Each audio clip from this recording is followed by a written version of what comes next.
oui! Oh oui, le plat pour Anaïs Chevalière! Allez Emilia, allez c'est bien Emilia, 24 ans seulement, la première victoire de sa carrière. Cet homme est un génie! Cet homme est un génie, c'est Mozart sur des skis! Oui, le 5 sur 5 pour Justine Brezal, c'est la folie dans les tribunes. C'était un martin pêcheur, et bien là c'est un martin tireur! Un drôle d'oiseau qui s'envole avec une carabine dans le dos! Magnifique, époustouflant, champion du monde. Bonjour à toutes et à tous et bienvenue pour un nouveau numéro de Biathlon en live, votre podcast 100% biathlon.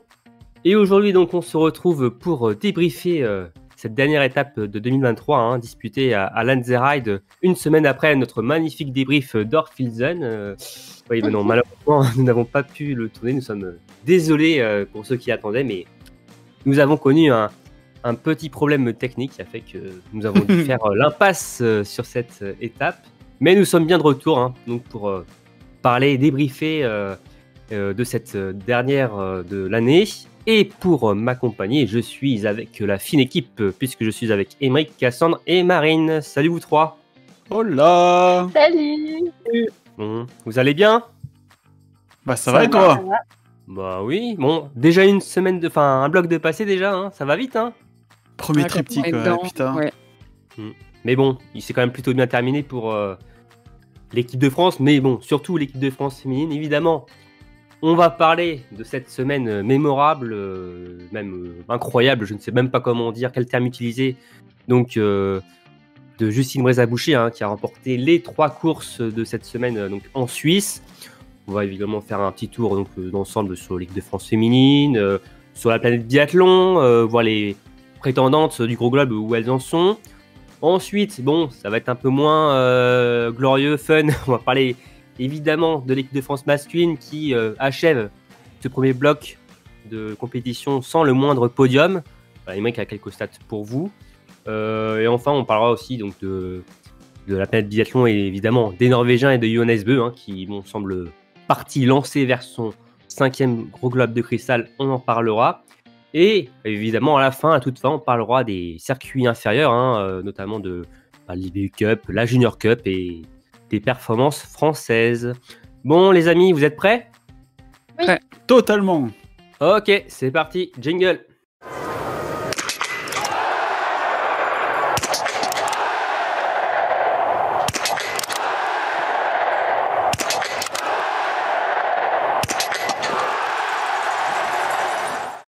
Bien, alors, pour commencer, on ne change pas les bonnes habitudes. Je vais vous demander quelle a été votre course de cette semaine helvète.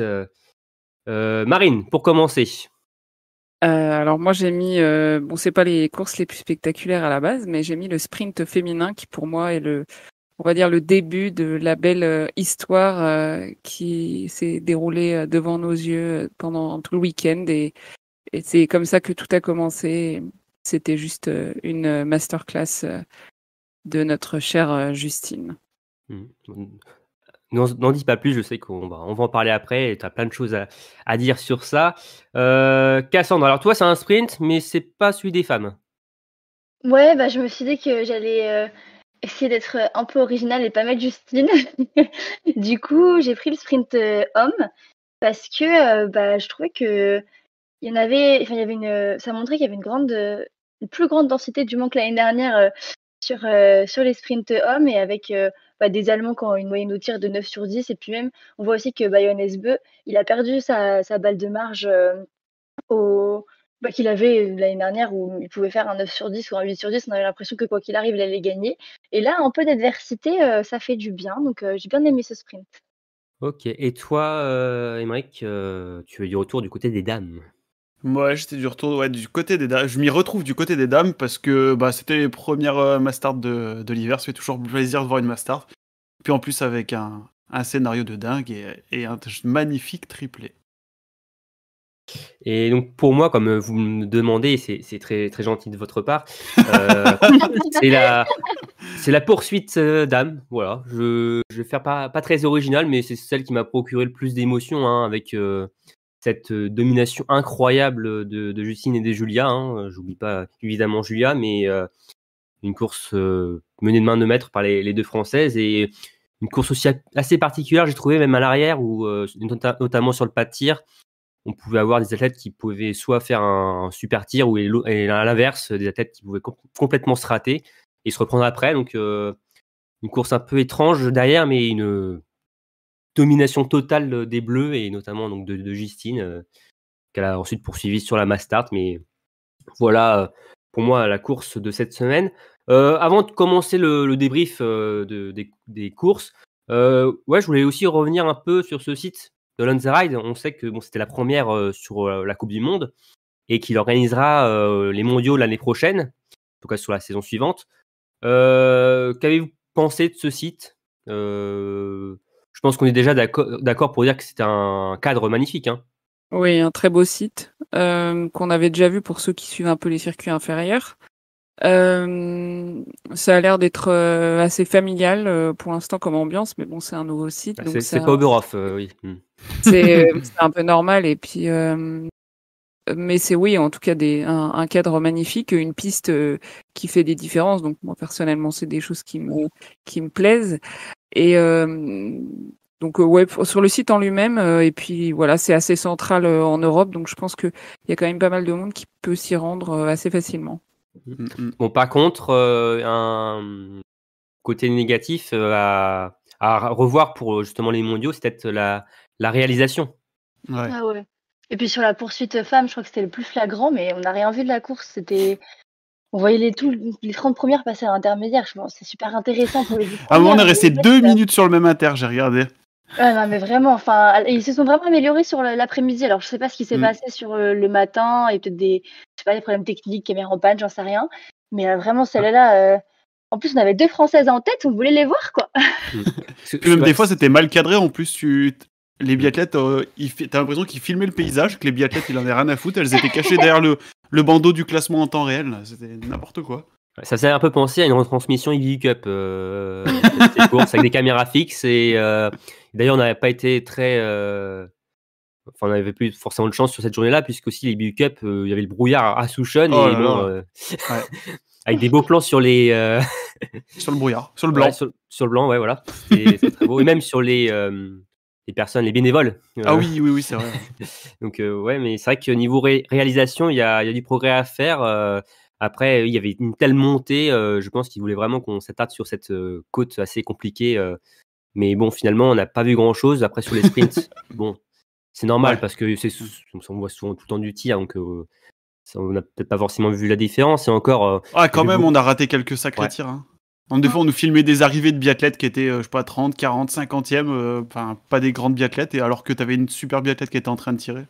Donc, un très beau site, prometteur pour 2025, mais voilà, une réalisation qui nous ça laisse va sûrement un peu, leur remonter de toute façon aux oreilles. Je pense qu'ils vont vite régler la mire.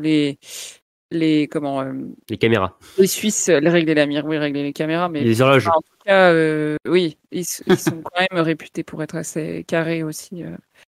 Moi, je les côtoie un petit peu, donc voilà, mais je pense qu'ils vont rectifier ça.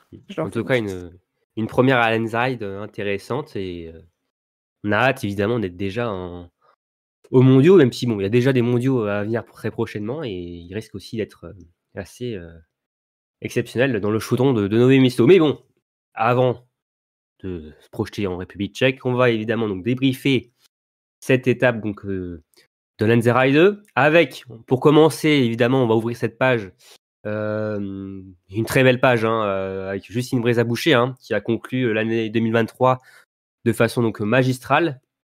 En Suisse, la Française a réalisé un fantastique triplé en remportant donc le sprint, la poursuite et la mass start. Donc le total, le point est au maximum au niveau comptable, 270, qui lui permettent de passer les fêtes de fin d'année avec le dossard jaune de leader. Est-ce que pour vous, au vu de ce qu'elle a pu produire auparavant dans sa carrière, est-ce que c'est une performance inouïe, inespérée même, de sa part? Non. Pour moi, c'est pas inouï. Alors, bon, je suis pas surprise. Est-ce que je me suis imaginé qu'elle allait faire ça? Pas forcément, mais quand elle l'a fait, j'étais pas choquée parce que je trouve que c'est cohérent par rapport. En fait, tout son début de saison a été une lente montée en puissance. Une montée en puissance pour arriver jusque-là. Et je ressentais quand même si pour la première étape Östersund, on pouvait se dire oui, bon, finalement, c'est comme avant, etc. Moi, je ressentais quand même que au niveau de l'attitude, au niveau du discours, de l'approche, il y avait quelque chose qui avait changé. Alors, l'avoir fait, c'est vraiment incroyable parce que, voilà, ils nous ont un petit peu montré les statistiques, comme quoi les triplés, il y en a eu très peu. Chez les filles françaises, il y a eu que Sandrine Bailly, mais si on enlève l'allemande Oswald, je crois, c'est que des filles qui ont gagné le Gros Globe qui ont fait ce triplé. Et il y a que 2 étapes par saison où il y a 3 courses individuelles. Donc c'est quelque part inespéré, mais je suis pas surprise de la performance. D'ailleurs, tu parlais de changement. Moi, je trouve que au niveau du discours, de ces interviews d'après-course, c'est là où aussi je la trouve vraiment changée. Je la trouve beaucoup plus claire. Comme si elle avait gagné vraiment en maturité, elle avait vraiment changé. Alors c'est toujours la même, hein, je sais que Marine, tu vas être d'accord sur ça. Mais je trouve qu'elle a vraiment évolué dans son discours et elle est beaucoup plus calme, sereine et que ça se traduit donc quand elle parle, mais forcément elle le dit derrière la carabine. Et sans doute qu'elle prend beaucoup plus de recul avec la naissance de son enfant et que sans doute que ses priorités ont changé et qu'elle se met sans doute moins de pression C'est ça. C'est la derrière la maman carabine. Je pense que maintenant. La maman. Ça se voit que ses priorités ont changé et que son rapport au sport a changé. Elle est vraiment plus dans le plaisir, dans le. Ouais. Comme quoi, ça se vérifie encore cette théorie que la maternité, ça a une influence plus que positive Ces sur. dernières années, on parlait surtout au niveau physique. On se souvient, on disait par rapport à Marie Dorin-Habert qu'elle avait énormément progressé physiquement, tout ça. Mais en fait, là, on voit clairement que c'est physique, mais aussi surtout mental pour Justine. Hein. Parce que bon, le physique, elle Je l'avait pense que déjà. Mais là, ça influence différemment chacune des mamans, mais ça a forcément une influence. Mais oui, il y a toute la partie du physique et le mental.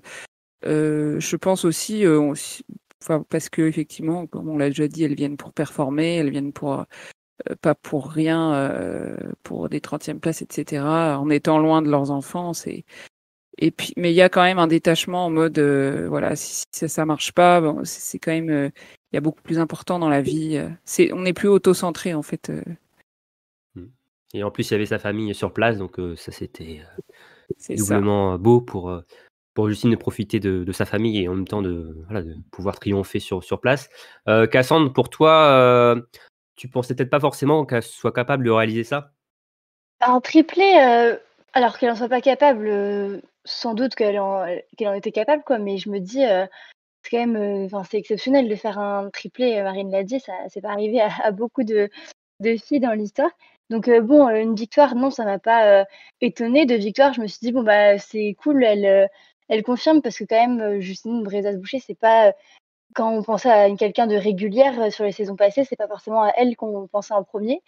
Donc bon, bah, là, elle a pu, enfin, elle a confirmé sur, la poursuite. En plus, comme vous le disiez, avec une sérénité, enfin, je suis plus en train de stresser, à chaque tir. Je me dis: «Bah, c'est bon, quoi, si elle rate, bon, elle va faire une faute», mais je sais pas, il y a pas Ouais. un stress d'une foirade, totale. Et puis alors vraiment aujourd'hui, je trouve que ça a vraiment montré la panoplie complète parce qu'on connaît Justine, la skieuse. Elle a toujours été extrêmement bonne skieuse, mais sur ces 3 courses, elle a vraiment montré toutes les facettes d'une biathlète. Et aujourd'hui, elle le gagne pas au ski sa course, elle le gagne, enfin pour la Mastart, du coup je dis aujourd'hui, mais pour la Mastart, elle le gagne vraiment au tir, quoi. Elle fait un 20, c'est son 2e 20 en carrière, donc ça montre que ça lui est pas arrivé beaucoup. Et donc du coup, je trouve que voilà, cette 3e victoire, entre guillemets, un petit peu inespérée, même si voilà, elle en est capable, mais c'est quand même vraiment exceptionnel. Elle est plus sereine, nous sommes plus sereins pour Justine. C'est ça. Mais ouais, donc Justine, qui est désormais leader du général, grâce à ce super week-end. Est-ce que vous pensez qu'elle peut maintenant le garder, ce dossard jaune, en tout cas jouer le Gros Globe de cristal? Oui. Enfin, elle est Marine. armée physiquement, a priori mentalement, elle semble en tout cas peut-être être en capacité de le faire, même si je trouve qu'elle a une bonne approche dans la façon de. Non, on n'y pense pas vraiment. Enfin, c'est en faisant qu'on se rend compte que ça vient. Et ça, d'ailleurs, c'est une approche assez différente de l'approche masculine où les mecs, ils sont tout le temps à annoncer mon objectif, c'est le globe, c'est le globe, c'est le globe. Les filles, jamais. Et la victoire vient avec les courses, avec la manière, et c'est une approche mentale différente. Et d'ailleurs, elle travaille avec une préparatrice mentale maintenant, donc j'ai l'impression qu'il y a aussi eu du travail là-dessus, même au-delà de sa maternité. Donc, armée physiquement, elle l'a toujours plus ou moins été, mentalement, j'ai l'impression, mais le temps nous le dira. Émeric, toi, t'y crois ou pas? Ah oui, clairement. Enfin, après avoir vu la démonstration dont elle était capable de nous faire ce week-end, et comme on le répète depuis déjà maintenant quelques minutes, le cap psychologique qu'elle semble avoir atteint, elle est armée en tout cas pour aller se frotter aux toutes meilleures, sur une grande partie de la saison, et pourquoi pas aller jouer ce gros globe en fin de saison. Ouais, j'y crois. Ouais. Elle n'avait, alors je parle sous le contrôle de toi, Marine, hein, mais jamais vraiment. Ce contrôle d'huissier de justice. Vraiment enchaîner 3 grosses performances comme ça. Hein. Alors je parle pas que de victoire, hein, mais vraiment être aussi régulière au top du top. Là, ça va Ouais, vraiment. Ouais. j'allais dire que la dernière fois où elle a fait une étape aussi complète, c'est peut-être la fameuse étape d'Ostersund où elle fait podium, sprint, poursuite. Mais c'était la première étape de la saison. Et comme elle avait fait de mémoire un top 10 sur l'individuel, et ben c'est là qu'elle avait pris le dossard jaune, justement. Mais déjà, ça remontait il y a 6 ans. Elle n'avait pas la même expérience. Donc oui, être consistant sur 3 courses, autant physiquement qu'au pas de tir, c'est pas facile déjà pour n'importe quel biathlète, mais c'est pas arrivé si souvent que ça, effectivement.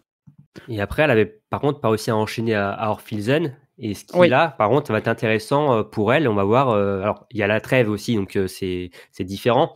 Mais on va voir si maintenant aussi elle peut être régulière sur plusieurs étapes. C'est ça aussi maintenant le nouvel objectif pour Justine. Et ça va être important forcément dans cette quête de gros globes de cristal, quand on voit aussi des adversaires qui sont, certes, n'ont pas gagné ce week-end et qui n'ont peut-être qu'une victoire entre guillemets cet hiver, mais qui sont souvent dans le top 5 qui marquent de gros points. Donc, Oui.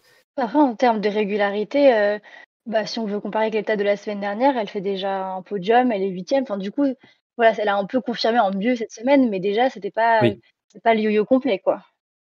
C'est vrai. Après, on va voir avec le dossard jaune ce que ça va faire. Après, évidemment, Justine a de l'expérience sur cette Coupe du Monde que n'avait pas forcément Lou Jean Monod à Orphilsen quand elle a découvert cette tunique jaune. Donc, ça va être intéressant de suivre ça. Mais en tout cas, on est quand même content d'avoir une Française en jaune à Noël. Et ça Justine nous a vraiment fait plaisir sur cette semaine en Suisse. Et on la félicite encore. Et c'était vraiment très très beau à voir. Maintenant, on va passer à deuxième française de ce week-end. Je parle de Julia Simon qui a, je pense, confirmé encore sa montée en puissance donc à Lanzarote avec 3 top 6, dont son premier podium donc sur la poursuite, en étant deuxième derrière sa compatriote des saisies. Donc elle est remontée au 6e rang du général. Elle est à 110 points de la première place. Est-ce que vous la pensez capable de pouvoir batailler pour ce gros globe, elle aussi? Batailler, oui, parce qu'elle le fait déjà. Enfin, elle est déjà avec les plus grandes biathlètes du circuit. On en reparlera, mais elle fait partie de ce top 6, 5, 6, 7 qui peut vraiment prétendre à la victoire. Après, je pense pas forcément, par contre, qu'elle gagnera le gros globe. Donc, Pourquoi, ouais, selon toi? parce que je trouve que par rapport à l'année dernière, il y a pas du tout on la sent moins en maîtrise de son affaire, je trouve. Et même, par exemple, on se serait dit, par exemple, qu'aujourd'hui, c'était vraiment une course pour Julia, que ça y est, hop, la Mastart et tout, elle allait faire une grosse perf. Et finalement, bon, elle est 6e, c'est très bien. Depuis le début de saison, de toute façon, c'est quasiment que des top 10, donc c'est du très haut niveau.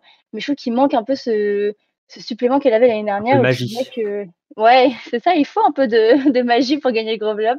Et du coup, bon, elle sera dans la bataille, ça c'est sûr, mais de là à aller le gagner, je sais pas. Mais après, enfin, on va en reparler, mais c'est très compliqué quand même, je trouve, de dégager une réelle favorite là sur ce début de saison. Elles sont toutes, bah, elles peuvent le gagner, mais en même temps, elles n'ont pas fait. Bon, à part du coup, Justine n'a qu'à gagner 3 courses, donc c'est quand même beaucoup sur le total des courses disputées en individuel. Mais il y en a aucune qui se dégage vraiment finalement. C'est assez flou, ouais, ce début de saison. C'est très serré, hein. Je disais Julia Simon, 110 points, 6e. On sait qu'une victoire, c'est 90 points, que ça peut aller très vite avec ce nouveau barème. Donc Mm. voilà, et Thunderbolt qui est à 10 points derrière Justine, Elvira Berg, bon, qui a une vingtaine de points, 3e, et Vitozzi aussi pas très loin derrière. Donc ouais, c'est... Mmh. Ça va pas du tout. Elle a que 93% en couché. L'année dernière, c'était 100%. Hein, je veux dire, Bah là, bah, tu rigoles, mais ça fait partie peut-être de la différence aussi, qui Ouais. fait que, elle n'est pas, voilà, elle a peut-être autant de retard, en tout cas 110 points de retard sont peut-être aussi là, hein, certes, je pense qu'Emeric, enfin, on la sent quand même moins saignante en ski, même si c'était quand même de mieux en mieux, sur ce mois de décembre. Mais oui, Mm. le 100 que de l'an dernier en début de saison, forcément, qu'elle n'a pas, coûte des points, évidemment. Bah ouais, parce que chaque balle qu'elle rate, mis à part sur l'individuel, ça fait quand même à chaque fois 150 mètres en plus à faire, donc elle y perd encore un tout petit peu en puissance. Ça explique aussi peut-être un peu ce moins bien à ski, c'est un peu moins bonne forme. Elle est à 87 de réussite, cet hiver contre, 89 sur l'ensemble de la dernière saison, donc 2 et elle est moins rapide à ski, par rapport à la moyenne Mm. totale, du peloton, des athlètes. Donc voilà, tout ça fait que Julia Mis bout à est... bout, ouais. Voilà, Mm. ça explique finalement, le fait que Julia soit moins aux avant-postes, que l'an dernier, mais elle est quand même toujours au contact, Mm. et elle n'a pas Rien forcément n'est évidemment encore joué. aussi, son dernier mot, tout à fait, pour... Puis on parle du coucher là, du coup, juste pour rebondir sur le 100%, quand on regarde ses sprints, elle en a toujours, il y en a 2 où elle fait un 9 et elle la rate sur le coucher. Donc si elle faisait 100% sur le coucher, ça serait, ça serait des podiums, quoi. Et là, ce qui fait à chaque fois qu'elle dépasse le podium, c'est cette balle couchée finalement. D'ailleurs, l'an dernier, finalement, elle a terminé à 93 au coucher. Donc finalement, elle est sur la même, stat que sur l'ensemble de la dernière saison, Julia Mm. Simon. Donc c'est vrai que l'an dernier, elle avait vraiment fait un début de saison incroyable sur ce tir, et Mm. c'est un peu, hors norme. Très bien, maintenant on va parler un peu des autres Françaises. Alors, il y a eu un week-end, quand même compliqué, hein, pour Chloé Chevalier, 45e, du sprint, 27e de la poursuite. Une très belle remontée, hein, à mettre quand même au crédit de la tricolore. Bon, Gillian Guigona plus en retrait, hein, 42e du sprint, 38e de la poursuite, et qui prend pas la Mastart pour une place. Donc j'ai des gros regrets par rapport à ça. Et une belle conclusion pour Sophie Chauveau, sur la Mastart, hein. Bon, ça n'avait pas forcément bien commencé, mais une très belle 9e place avec donc son premier top 10, hein, de l'hiver. Qu'est-ce que vous retenez, vous, le plus de ces 3 athlètes? Bah, personnellement, je retiens donc Sophie qui... Alors, j'ai mis un week-end solide, c'est peut-être un peu exagéré. Le sprint était plutôt correct. 22e, donc oui, Voilà, parce que c'est vrai que ça a été assez difficile pour pas mal de monde, surtout sur la piste, ce sprint. Mais c'est vrai que la Mastart, c'est quand même une course donc là où elle a fait 9e, donc premier top 10. C'est une course qui est pas évidente et surtout c'était la dernière course du bloc et elle a quand même eu les ressources pour faire une course très solide et finir 9e. Donc voilà, je retiens, on va dire que c'est c'est quand même celle qui sort du lot après Justine et Julia, quoi. C'est vrai que c'est difficile de sortir du lot à côté de ça, mais je retiens Mm. Sophie.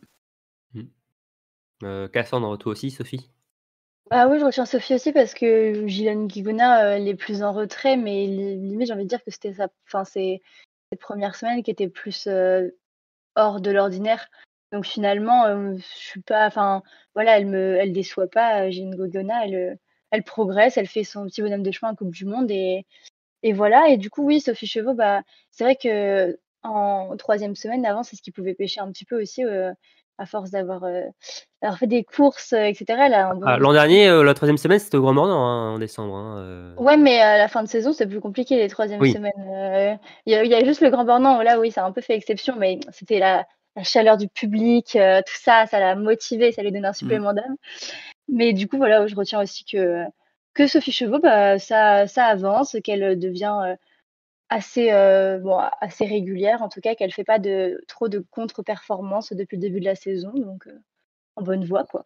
Sa moins bonne performance est une 40e place sur le sprint d'Orphilsen. Donc elle a toujours été dans les points sur cette saison. Donc c'est intéressant de ce côté-là. Et elle a 81% de réussite au tir contre 79 l'an dernier. Donc 2 petits points de gagné pour Sophie. Toi, Aymeric, tu voulais plus parler de Chloé. Ouais.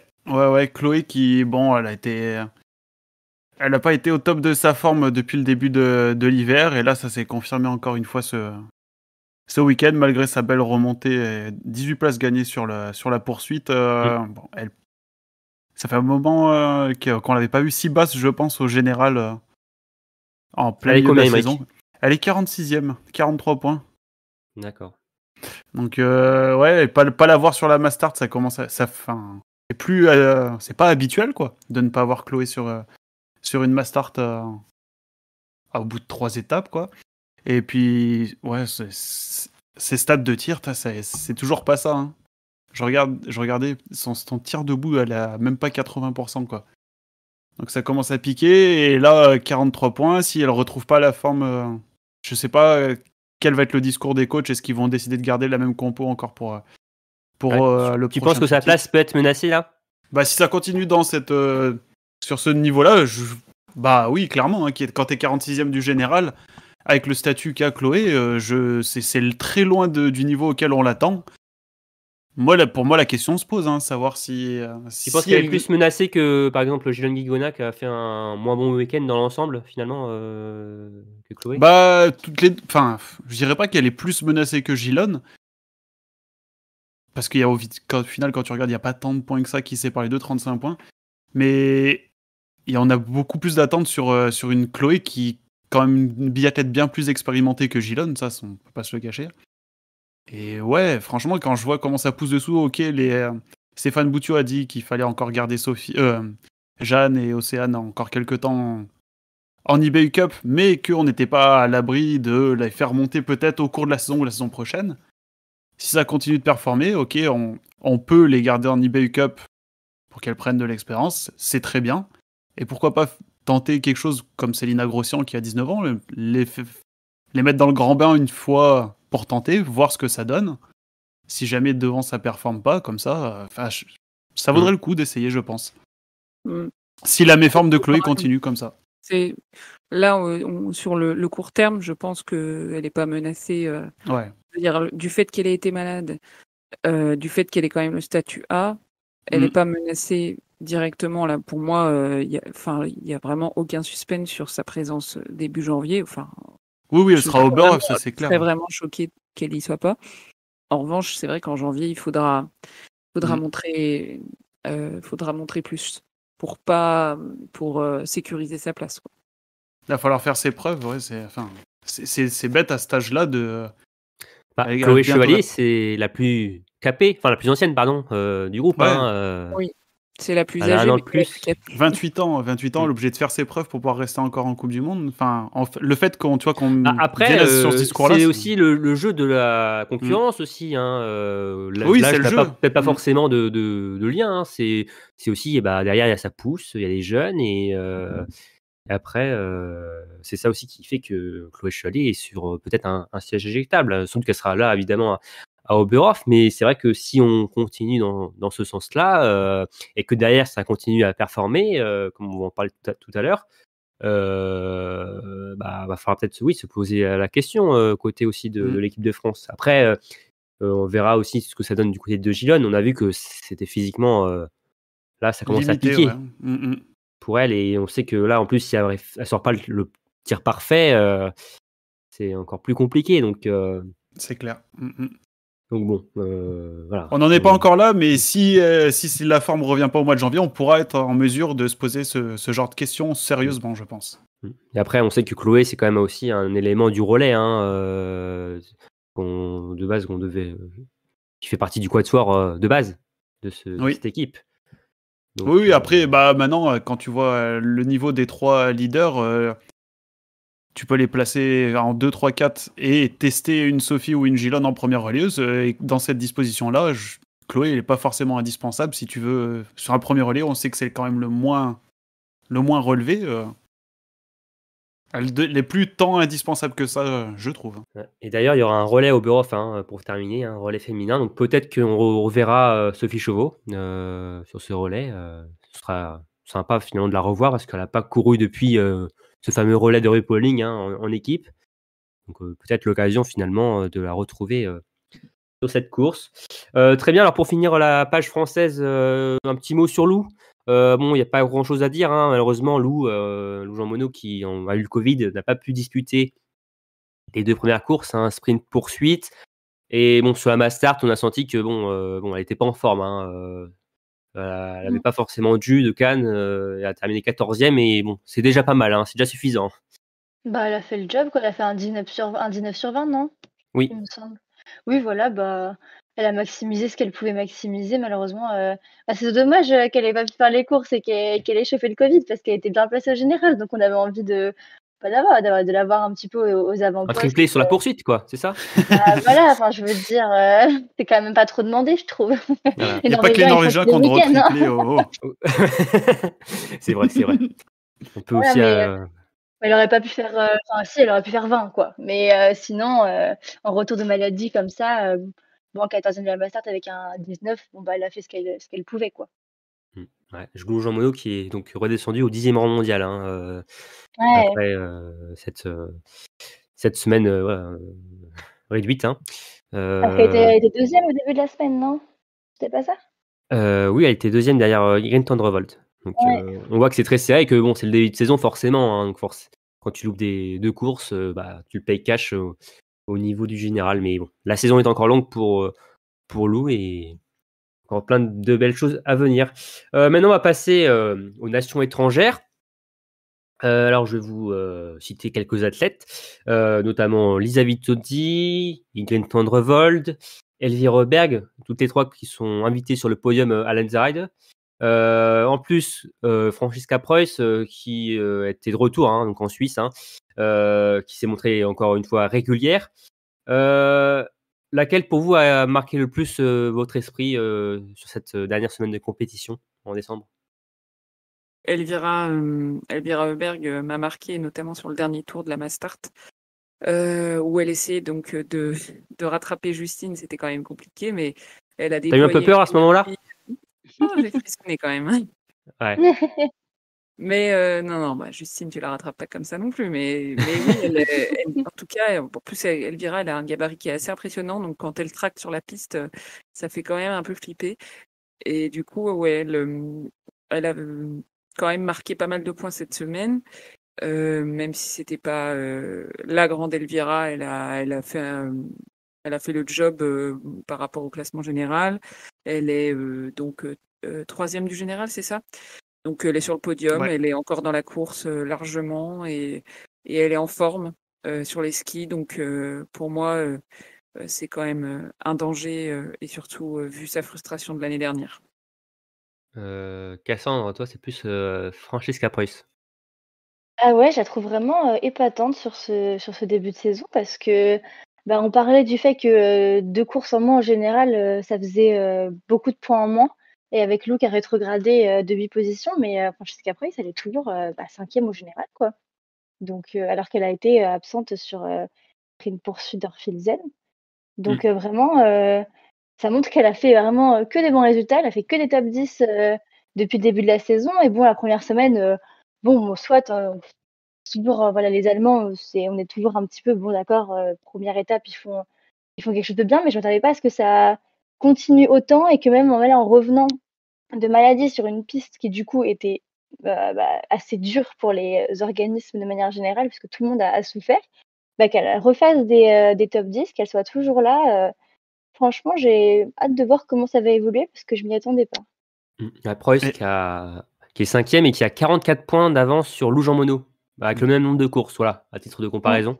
Et qui aurait pu compter un peu plus de points si elle n'avait pas raté la première place 2 fois, 2-3 fois rien, Ouais. une troisième place 2-3 fois rien, et où elle termine une fois quatrième pour pas grand-chose. Ça fait beaucoup de 2-3 fois rien. Hein, Ouais.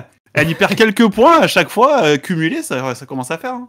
Surtout qu'on sait que les premières places, deuxième place, ça vaut 15 points à chaque fois. Donc, c'est. Ah ouais, elle perd 2 fois la première place 2-3 fois rien, donc il y a quand même énormément de points, et 2 fois la troisième place 2-3 fois rien. Enfin, 2-3 fois rien.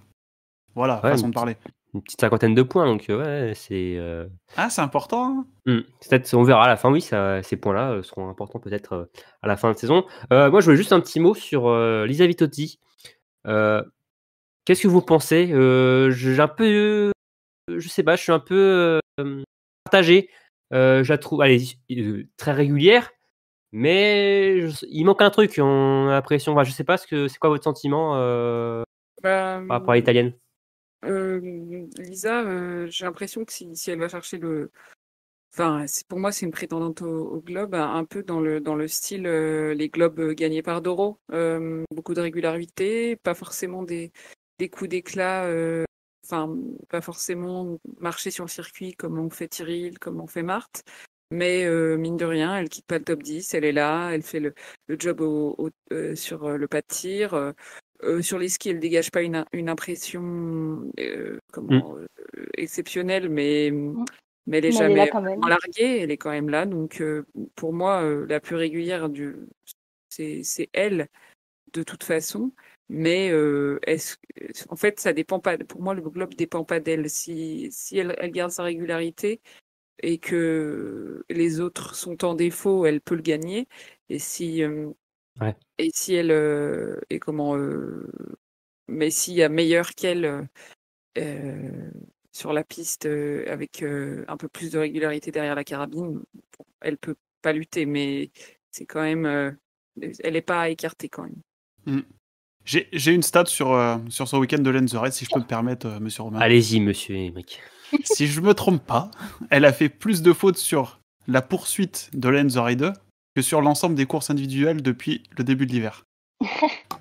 Tout à fait. Sacré stat. Le coucher. Elle a fait son coucher, là, il a fait peur. Hein. Ouais. On est revenu quelques années en arrière, là. Les flashbacks. Ouais. Mais l'année dernière aussi, elle nous en a fait une, là, où elle n'avait pas participé à la poursuite. Ouais, non, bon, de temps en temps, ça le reprend. Ouais. Et elle l'a payé en terminant 14e. Alors ça va, c'est à la limite la casse, mais elle perd quand même de gros points. Mais ce que tu disais, Romain, c'est que c'est vrai que ça va, c'est bien, mais il y a toujours le mec, quoi. Et je suis étonnée qu'elle soit aussi, en tout cas, une impression aussi derrière à ski.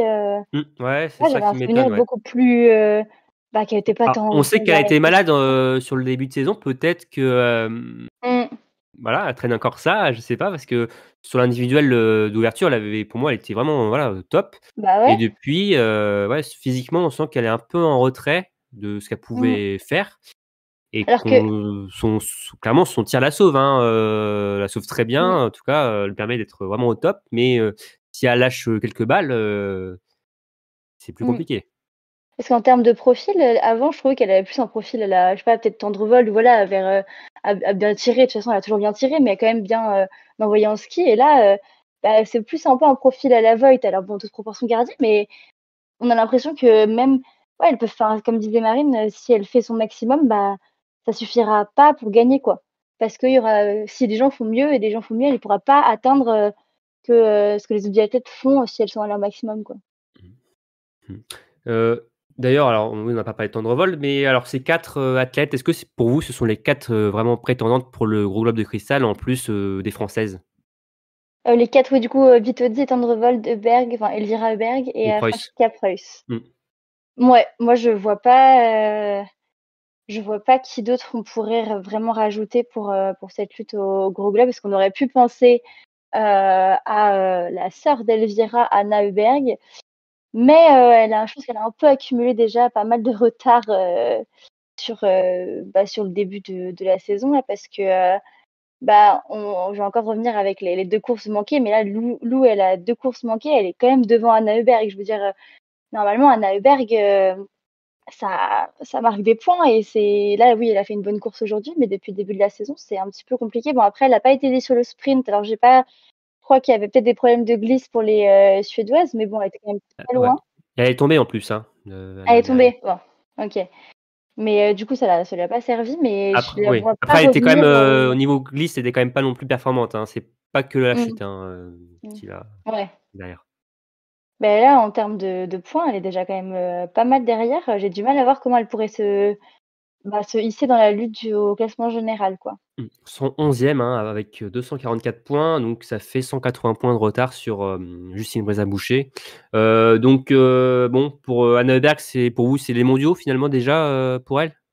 Bah oui, comme tu le disais, Cassandre, elle est déjà presque à. Ouais, elle est plus ou moins aux alentours de 2 victoires de retard sur la tête du classement.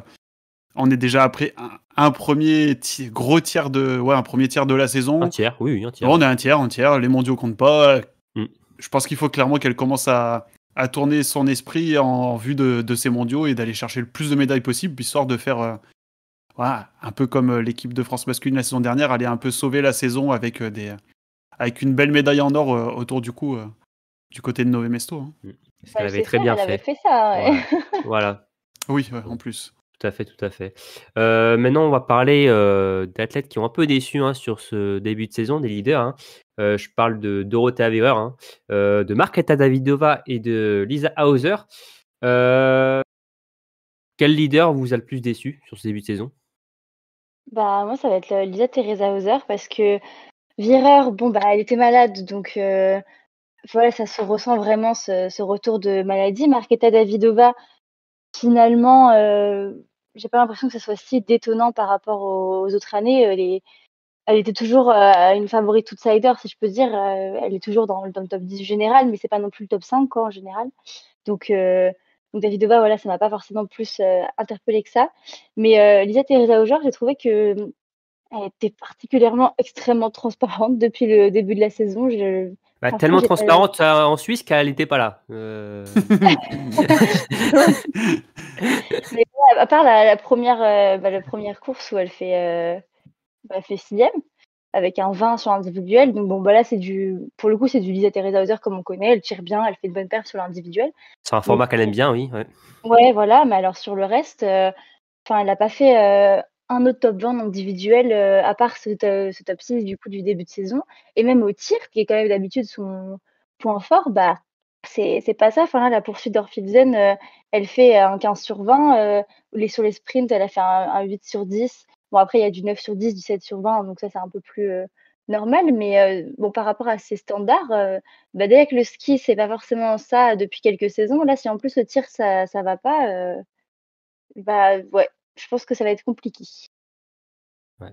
Pour Marketa Davidova, déjà, bon, on vise forcément les mondiaux à la maison. Hein. Il n'y a pas Oui, forcément trop de doute sur ça. à mon avis, enfin, il n'y a pas trop de suspense sur son objectif de la saison. Donc, je ne veux pas dire qu'elle est là sans être là, mais pour moi, tout n'est que préparation pour l'événement voilà, les mondiaux à domicile. Je pense que dans la carrière d'un biathlète, ça n'arrive qu'une fois quand ça a la chance d'arriver. Donc voilà, elle est axée là-dessus. Et puis, j'attends une montée en puissance en janvier pour un pic en février. C'est vrai que Dorothea Virer, par contre, oui, qui a accumulé les problèmes de santé, hein, qui n'a jamais pu performer au niveau qu'elle pouvait et que, bon, malheureusement, c'est un début de saison, ça doit être même son pire début de saison à Dorothea Virer. J'ai pas regardé, c'est vrai que j'ai pas regardé forcément les stats, mais depuis quand même de nombreuses années, elle est toujours au top niveau. Là, ça doit quand même bien remonter la dernière fois qu'elle est. Bah, ça veut dire, enfin, ça vaut ce que ça vaut, hein, ce que je vais donner, mais sa plus mauvaise position générale en fin d'hiver, c'était 2012-2013. Enfin, ça faut remonter à 2012-2013 pour voir moins bon classement au général. Okay, en fin d'hiver. Ouais, quand tu termines 7e, 3e du général, je pense que quand même après 3 étapes, tu dois être quand même bien mieux classé que ce qu'elle l'est actuellement. Et donc forcément pour elle aussi, hein, on va se diriger vers les mondiaux, même si je pense pas que Dorothea Virer avait des rêves de cristal forcément sur ce début d'hiver. Mais bon, après, ça reste Dorothea Virer, donc forcément, on a des attentes autour d'elle et que forcément, on attend qu'elle performe sur chaque compétition. Mais, c'est clair. Mais oui, c'est vrai que c'est un peu triste ce début de saison pour elle. Et bon, oui, on va attendre Marketa Davidova chez elle et une réaction d'Hauser aussi, qu'elle se rétablisse pour 2024. Pour terminer par cette partie féminine, je vais vous demander quelle autre performance ou contre-performance vous a marqué, vous voulez mettre en avant sur ce week-end, Marine? Moi, j'ai mis Lena Heikki. Donc, c'est une contre-performance, c'est un bien grand mot. Elle n'a pas été non plus mauvaise sur ce week-end, mais elle avait été excellente à Orphilsen et je me disais à domicile, quand même, ça aurait été sympa de l'avoir sur un podium, surtout qu'à ski, ça avait l'air d'encore répondre. Donc voilà, mais on va dire que c'est une contre-performance, c'est peut-être un peu fort le mot, mais voilà, je l'attendais. Elle a été prête une semaine trop tôt, en fait. Voilà, c'est ça. Elle n'a pas calculé son pic au bon moment. Ouais. Pas comme peut-être Marketa Davidova, ça, on verra ça dans quelques semaines. Cassandra, alors Cassandra, toi, t'as pris la réponse d'Emeric. Ah bah t'as vu, j'ai voulu lui faire plaisir, je suis partie outre-Atlantique. Mais ouais, j'ai choisi du coup Didra Héroïne qui a fait un top 8 sur le sprint et même après elle a confirmé, elle a fait 21e sur la poursuite, 13e de la Mastart avec un 20. Alors je sais pas si sa 8e place c'était sa meilleure perf en carrière, mais en tout cas ça doit pas être loin. En Coupe du Monde, oui, après en JO elle avait fait bien. Oui, ok. Elle avait fait quoi en JO du coup 7e sur l'individuel à Pékin.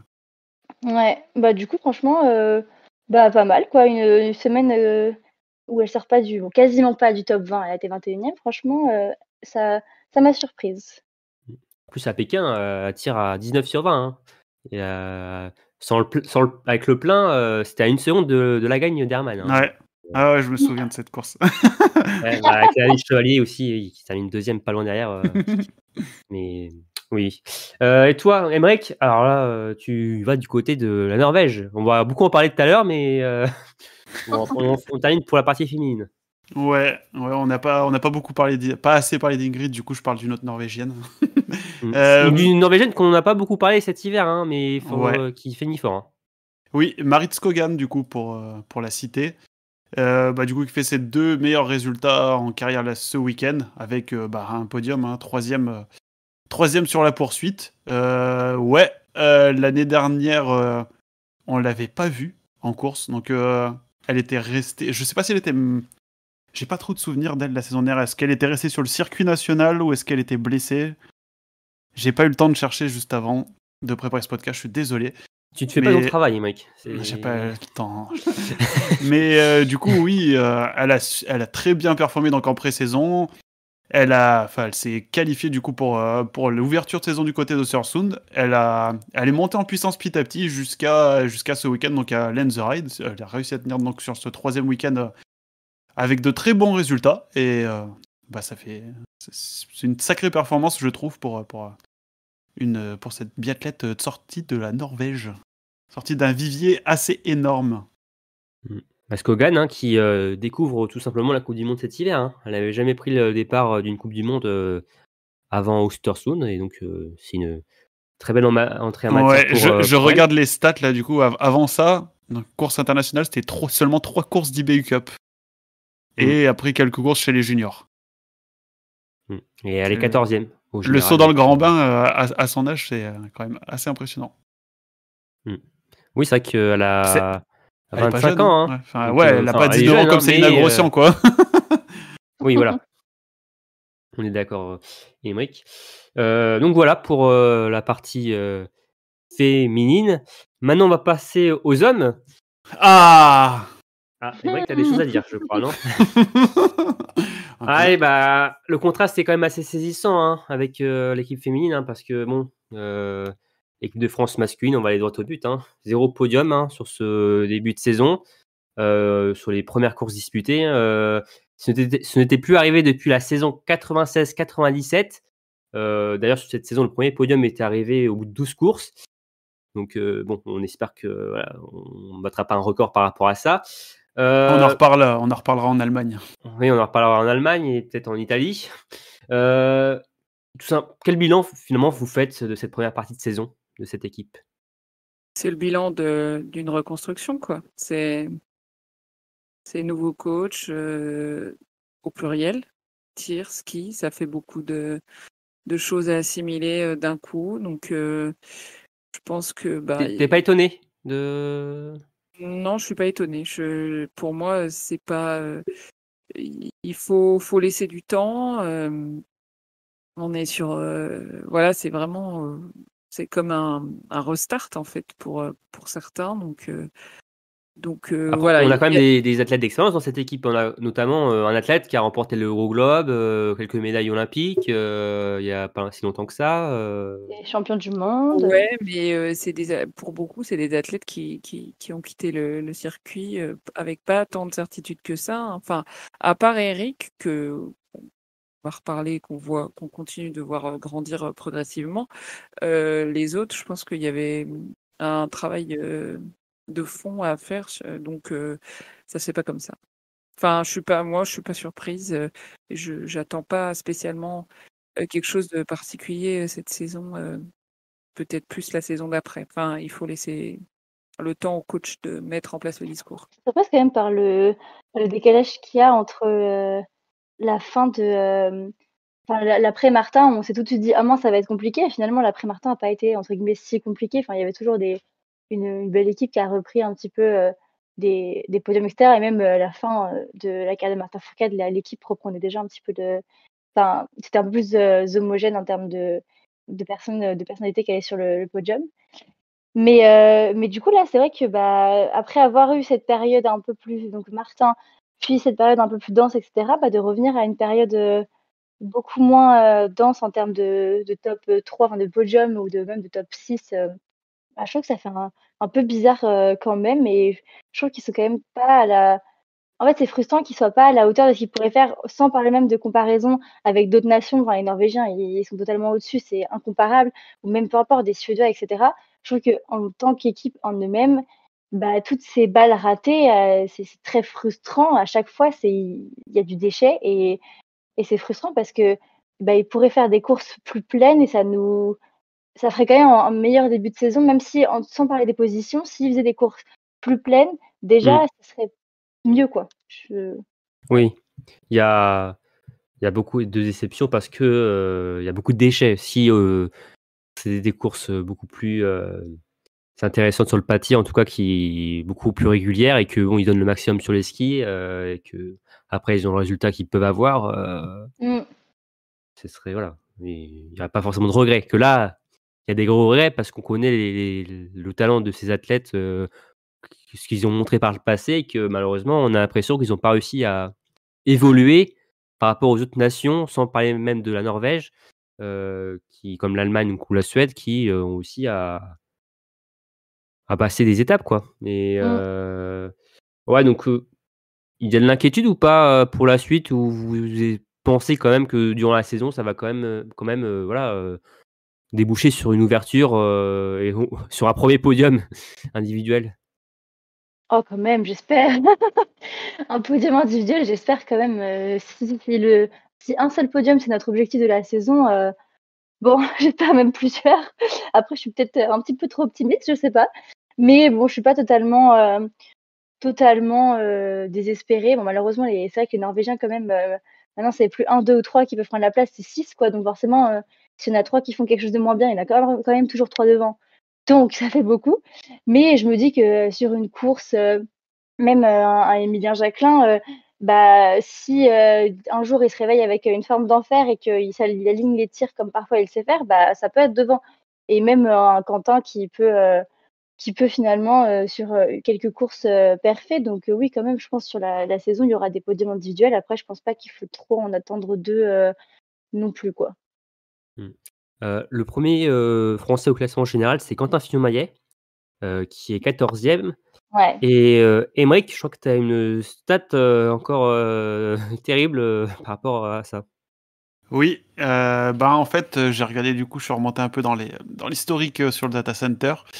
Et il a fallu remonter à la saison 2008-2009 pour voir une aussi mauvaise performance d'équipe avec aucun Français dans le top 10 après 3 étapes. Et donc, cet hiver-là, le meilleur Français classé, c'était, d'après vous, qui? Ouais, vous avez la réponse Ouais, en fait sur le. Bah, c'était l'entraîneur, c'était Simon Fourcade. Il Ah. était 15e. Y a-t-il une coïncidence Ah, oh, quelle horreur, le pauvre. Non. Non, mais c'est vrai que oui, bah, ça tranche comme avec les dernières années, même sans parler de Martin Fourcade. Ces dernières années de Martin Fourcade, on avait quand même un gros collectif derrière Martin, même aussi parfois devant, notamment la saison où il était plus dans le dur. Là, bah, ça manque oui, d'un gros collectif. Alors, qui est sur le podium, comme sur les relais, ça c'est ouais. très bien. Alors, on sait qu'il y a quand même une concurrence qui manque sur les relais. On sait que la Russie n'est plus là et que bon, clairement c'est un gros client. Que bon, au niveau nation, on a la Norvège, l'Allemagne et la Suède comme gros prétendants. Donc finalement, il y a que entre guillemets que 4 nations pour jouer le podium. Mais bon, ça fait quand même podium. Mais bon, c'est début de saison raté, on peut dire quand même. Mais alors oui, il y a le changement de coach, tout ça, mais c'est quand même pas une saison à la hauteur des espérances du niveau qu'ont normalement ces athlètes. On est d'accord sur ça? Ouais. Oui.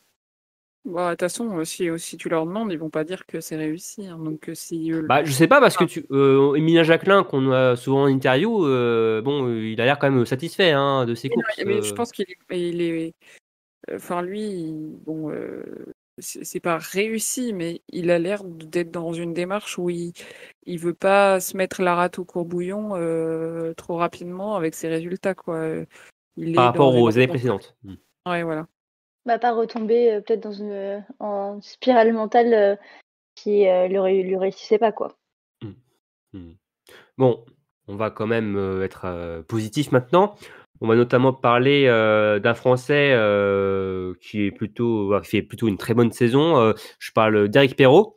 Alors, il est 16e au général. Il joue d'ailleurs le dossard bleu de meilleur jeune avec Tommaso Giacomel. Est-ce que justement, avec le fait que les autres leaders soient plus en retrait, peut-il endosser ce rôle de leader de l'équipe de France? Non, c'est pas, Non? Ouais. c'est pas, pour moi, il y a même pas, c'est pas les résultats. Oui, il est pas dans la même démarche que les autres. Lui, il est là pour se faire sa place, pour progresser, pour prendre de l'expérience sur chaque course, pour apprendre à jouer devant, même s'il le fait de petit à petit, il le fait de plus en plus. Mais c'est pas du tout son rôle et on n'a pas à lui demander ça. Lui, il n'a pas à être leader. C'est le petit jeune du de l'équipe et on n'a pas à lui mettre cette responsabilité sur le dos. Il a son rôle à jouer, un rôle important quand même, mais pas celui-là. Bah, c'est pas plus mal qu'on veuille pas lui coller cette étiquette parce que, ouais, comme tu dis, il y a du temps devant lui encore, chaque chose en son temps. Mais par contre, bah, j'aime bien que, enfin là, en interview, c'était après le sprint, il me semble, où il a bien affiché son ambition et voilà, j'aime bien, bah, pour l'instant, il progresse petit à petit et puis, du coup, même il progresse très bien, Ouais, notamment physiquement, on sent qu'il a le temps de passé ski. Ouais, clairement un step. bah ouais, temps de ski, c'est vraiment quand même assez impressionnant, je trouve, par rapport même à l'année dernière parce que, bah, rien que sur le sprint, il est 11e, temps de ski derrière, Johannes Bö à 32 secondes, 32 secondes derrière Johannes Bö. Bon, certes, Johannes Bö est moins bon que l'année dernière en ski, il y a moins d'écart, mais c'est quand même un excellent temps de ski et sur la poursuite, il est 7e temps de ski, pareil à 32 secondes de Stromsheim et il me semble que sur la poursuite et la massage, c'est les meilleurs temps de ski français donc vraiment au niveau physique, il y a eu un cap qui a été passé, je trouve. Toi, Emric, son début de saison, tu le vois comment? Je le vois très positif.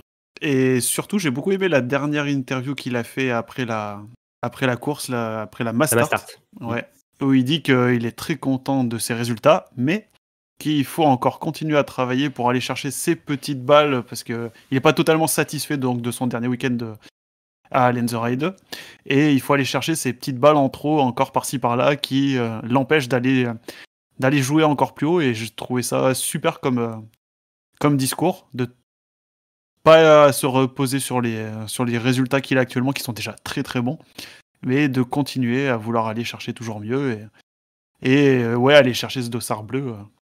Espérons à la fin de la saison. Eric qui est qui a le meilleur réussite au tir des Français sur ce début de saison, qui a 86% de réussite, 83% au coucher. D'ailleurs, ça l'a pénalisé sur la mass start avec 2 fautes d'entrée et 88% au debout. Voilà. Donc un très bon début de saison pour Eric qui peut se mêler comme je disais dans la lutte au dossard bleu avec Tommaso Giacomel, et il est à 29 points derrière et ça va être intéressant parce que c'est vrai qu'on a un peu oublié ce dossard bleu, on l'a un peu mis de côté. C'était un peu notre action sur la première saison quand ils l'ont appliqué. Mais là, c'est intéressant de voir. Et Eric l'a dit que c'était un objectif, ce dossard de meilleur jeune. Donc ça a été un très beau combat et on voit finalement qu'il a aussi gratté du terrain par rapport à Tommaso Giacomel qu'on avait gratté l'an dernier. Et c'est là aussi qu'on voit finalement l'évolution positive d'Eric. Eric, il y a encore du boulot. Mais Eric sur cet hiver, et on espère que voilà, il va pouvoir tenir comme il a tenu physiquement sur cette première partie d'hiver. Mais par contre, que le tir, même dans l'ensemble de l'équipe, ça règle la mire. Voilà, je voulais reparler un peu aussi d'Emilien Jacquelin. Qu'est-ce qu'on peut finalement attendre d'Emilien sur cette saison? Parce que il est combien au général? Il est 18e. Il nous a fait un début de fou sur la mass start, mais il est vite rentré finalement dans le rang. C'est finalement un général trop compliqué, que c'est toujours un homme d'un jour finalement, d'une course d'un jour. Bah moi, je veux bien un petit titre des champions du monde sur la poursuite.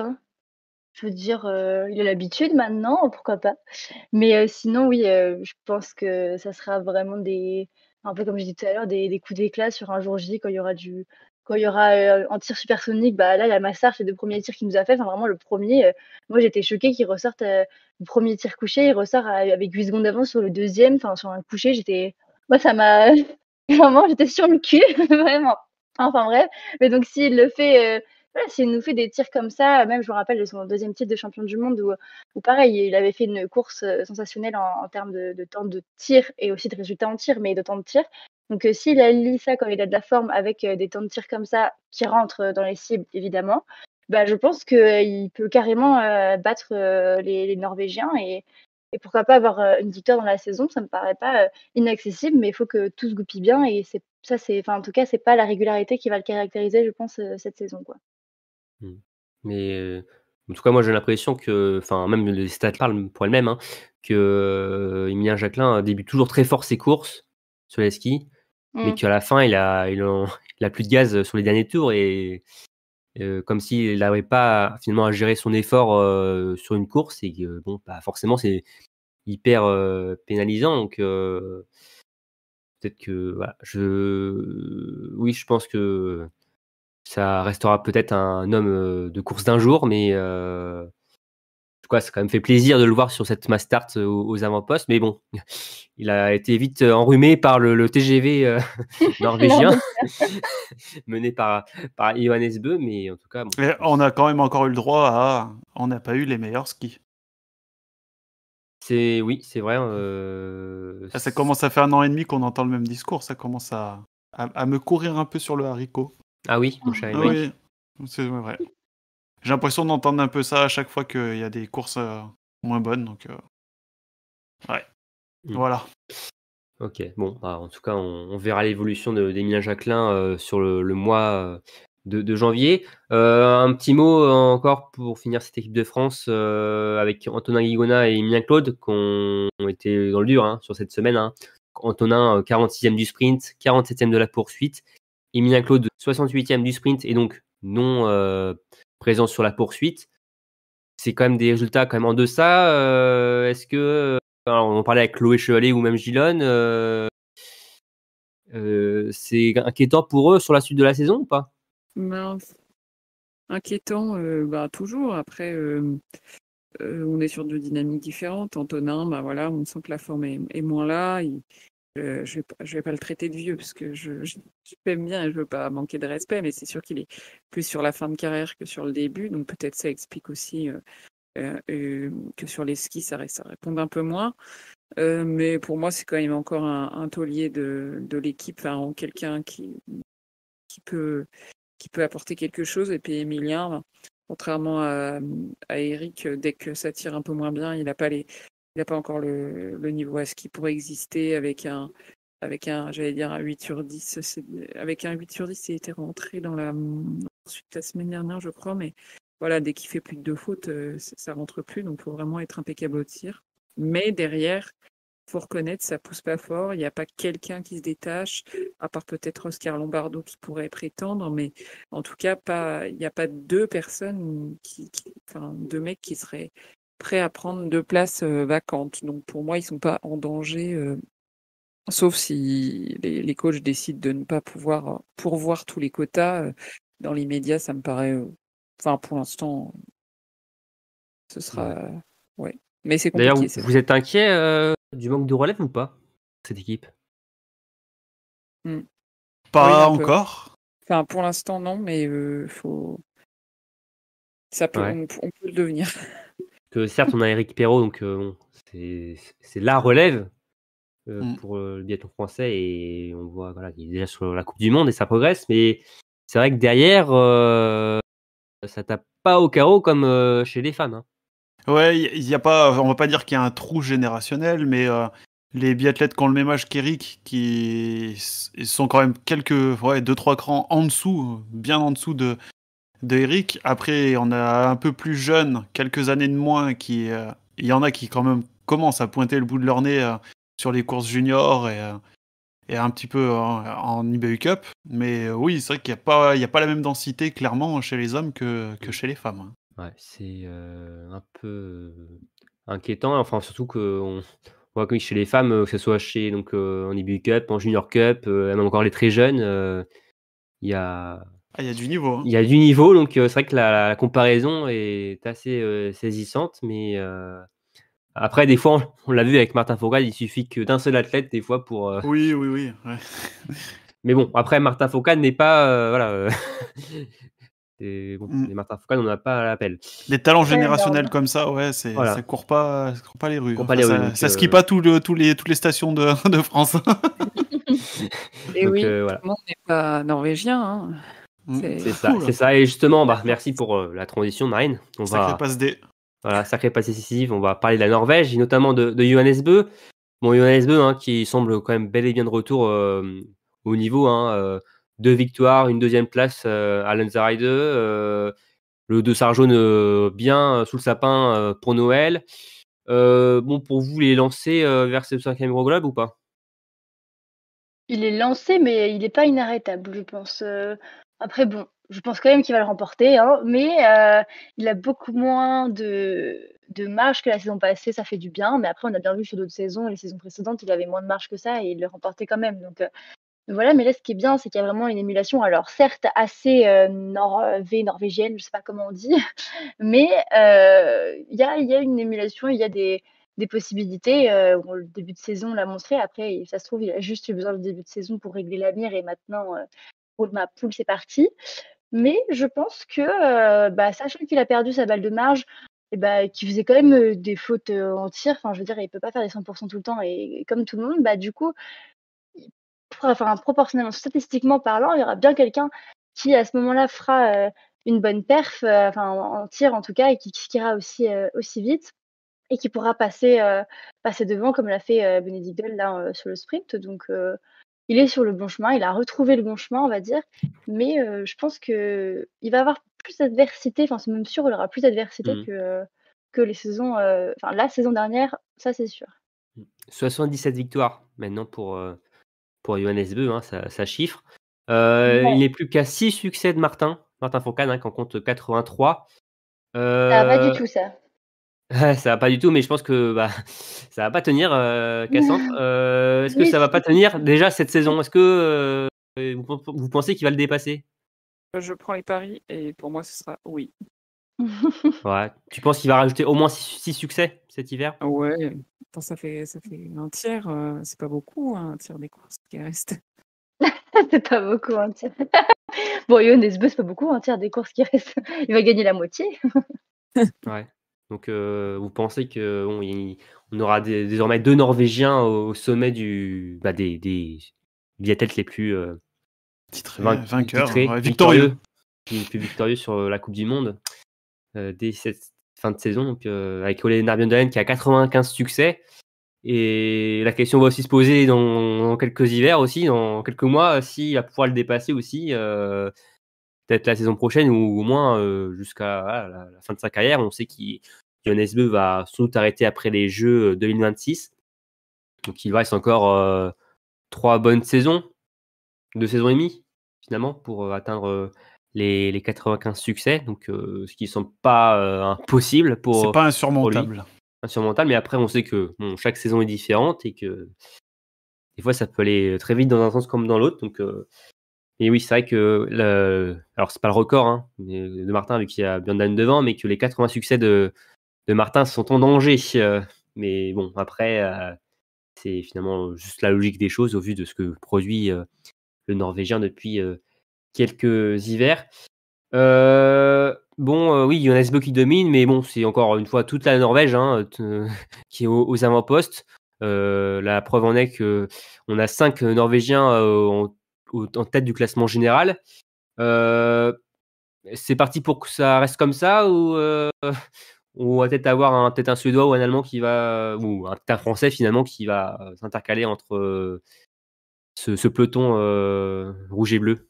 Faut regarder du côté de la Suède, je pense que sur les skis, c'est là où ça rivalise le plus. Donc, quand les balles sont au fond, ça rivalise avec avec les Norvégiens. Mais voilà, faut pas oublier que ça fait une semaine que Samuelsson n'est pas là. Donc, quand il va revenir, je pense qu'il aura à cœur de bien montrer qu'il est de retour. Et puis, il y a aussi Ponsiluoma qui, même s'il a fait une prépa un peu tronquée par sa blessure, je trouve s'en sort pas si mal.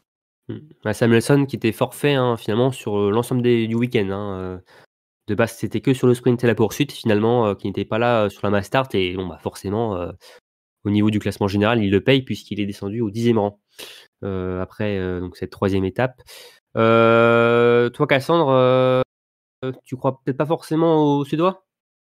J'ai rarement beaucoup de fois dans les Suédois sur la régularité. On sent que tu apprécies énormément Samuelsson hein, depuis que tu es avec nous. Tu dis positif sur lui. Hein. Mais c'est pas que je ne l'apprécie pas, il est sans doute très sympathique, mais en termes de performance, à chaque fois c'est oh là là, il va nous faire des trucs de fou et il fait 3 trucs de fou début de saison et puis voilà. Je sais pas. Jusque-là, pour le moment, il a fait quand même une très belle saison. Hein. C'est qu'il n'était pas là à Lenzerheide. Oui, mais on est sur le début de saison, quoi. Tu vois, s'il continue en janvier, bon là, je me dirais, ok, il a peut-être passé un step et mea culpa. Mais pour l'instant, déjà, en plus, comme il a pris 3 courses de retard, ça va être compliqué de venir déranger tous les Norvégiens là qui se situent en tête de classement. Et puis même Ponsiluoma et Samuelsson, moi je sais pas, je pense pas qu'ils vont. Oui, ils vont être forts à ski, etc. Mais je pense qu'au niveau régularité, ça sera pas aussi bien que les Norvégiens. Donc moi j'ai plutôt du mal à les voir devant les Norvégiens à la fin de la saison. Ouais, je suis pas très optimiste sur les Suédois. Et Mike, un petit Allemand, non Non. D'accord. Non, que des J'ai rien Norvégiens. dit. Je n'en veux pas. Ok. Bon oui, c'est vrai que toujours aussi impressionnant les Norvégiens, mais les Norvégiens qui vont devoir faire un choix, hein, parce qu'ils étaient encore 7 hein, sur cette étape de Lenzerheide. Alors ils sont 6 à avoir couru sur le sprint. Alors 6 aussi sur la mass start. On va revenir un peu dessus après. Pourquoi sur la mairie n'était pas dessus. Mais donc à Oberhof, ils vont sans doute devoir faire un choix définitif de savoir qui redescendra en IBU Cup. Pour qui, pour vous, c'est qui doit descendre, qui doit pas rester?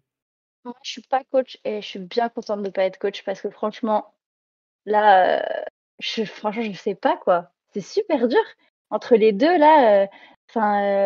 Ils font des perfs de ouf là. Alors, les deux, c'est qui pour toi les deux? Sørum et Strømsheim. D'accord. Parce que tu pensais à qui d'autre sinon? À Allegrid? Non, bah non, je ne pensais à rien d'autre. Je te demandais Ok, juste. ok.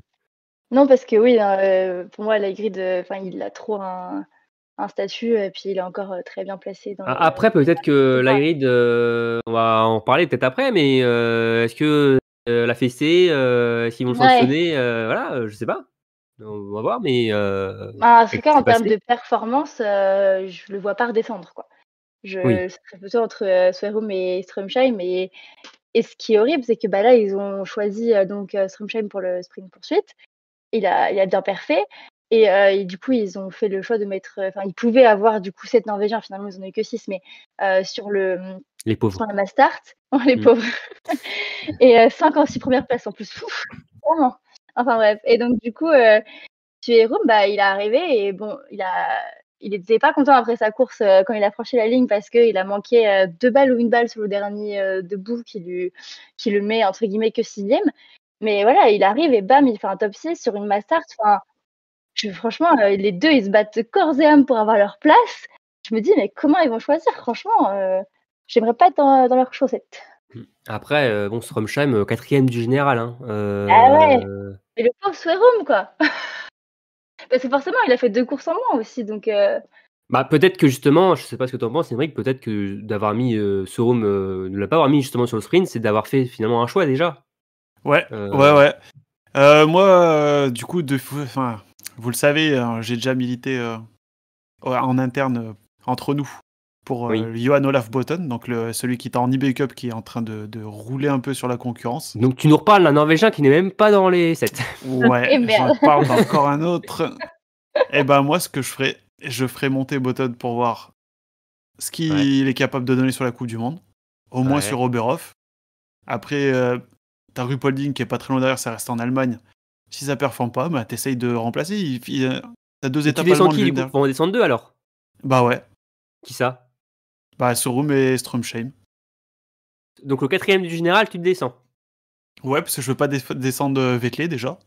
Parce que je l'aime trop. Non, mais Vettel, je sais que. Enfin, j'ai plus confiance sur les performances de Vettel sur l'ensemble de la saison que sur les 2 autres. On sait de quoi il est capable.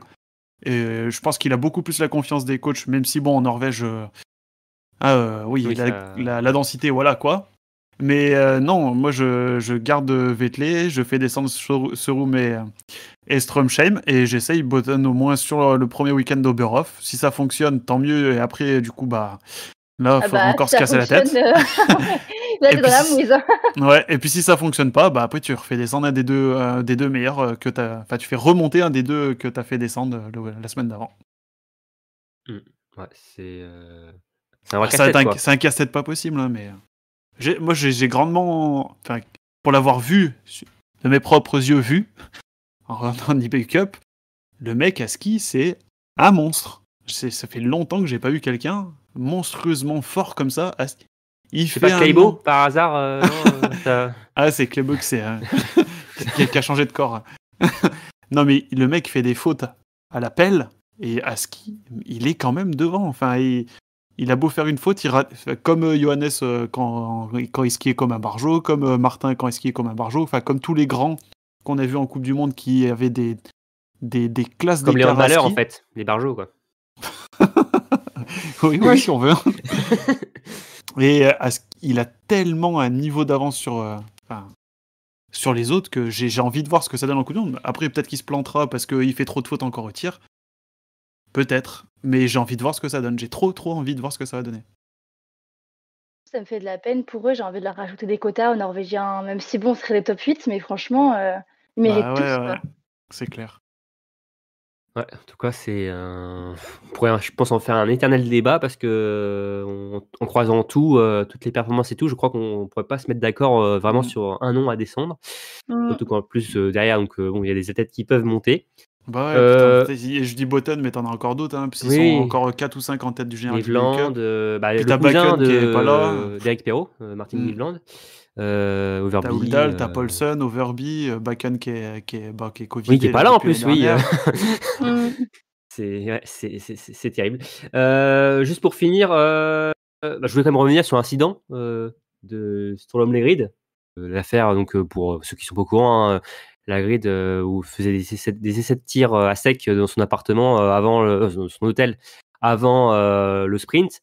Mais malheureusement, il y avait en fait une balle dans son chargeur et la balle, fort heureusement, est partie dans le mur. Donc plus de peur que de mal, mais ça aurait pu être vraiment très très grave. Mais conséquence, le Norvégien a été privé de mass start par l'IBU, mais aussi on a appris que de toute façon la fédération voulait le punir, en tout cas, on avait décidé de toute façon de ne pas le mettre, même avant la sentence tombée par la fédération internationale. C'était un peu un petit choc quand même, cette nouvelle le matin. Oui, et moi, ce qui m'a choqué encore plus, c'est les timings de cette histoire. Enfin, j'ai trouvé ça pas de là à ce qu'il y ait des complots ou quoi. On n'est pas du tout là-dessus. Hein. Mais donc l'histoire se serait passée avant le sprint, donc vendredi. Il en parle pas à ses coachs, il en parle le vendredi soir. Donc ses coachs sont au courant le vendredi soir.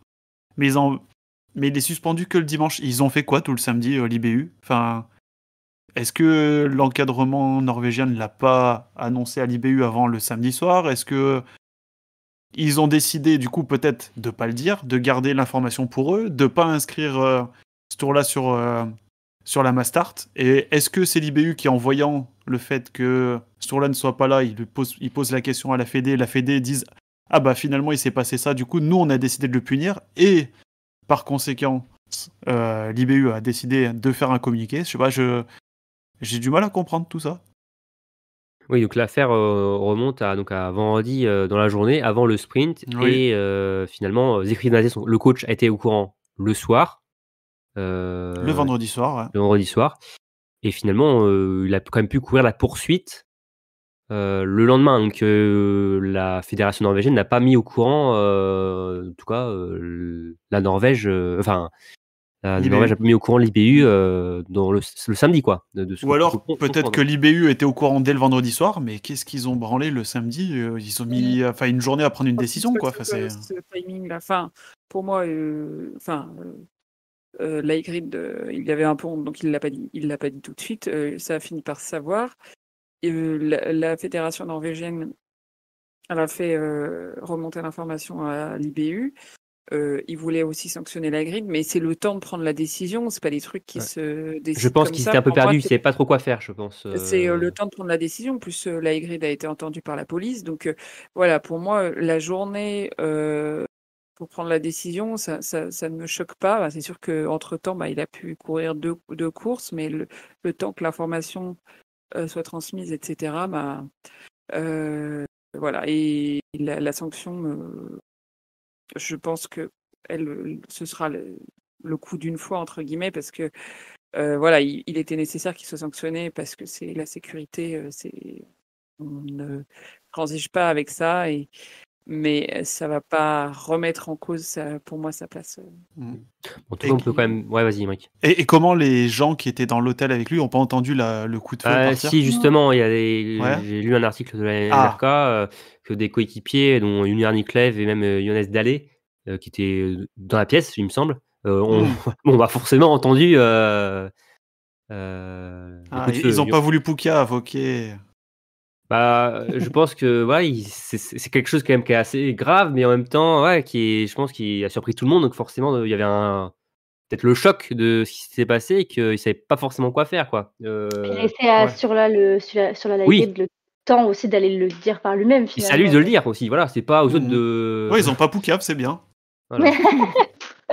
C'est pas, oui, c'est vrai que si c'était les autres qui le disaient, je suis pas sûr que Siegfried Massé l'aurait très bien pris de l'apprendre de cette manière également. Donc, en tout cas, il était très énervé. On le voyait quand même dimanche matin avant la mass start que ça l'avait quand même de remonter par rapport à son athlète et que la grid était en larmes aux médias norvégiens devant l'hôtel.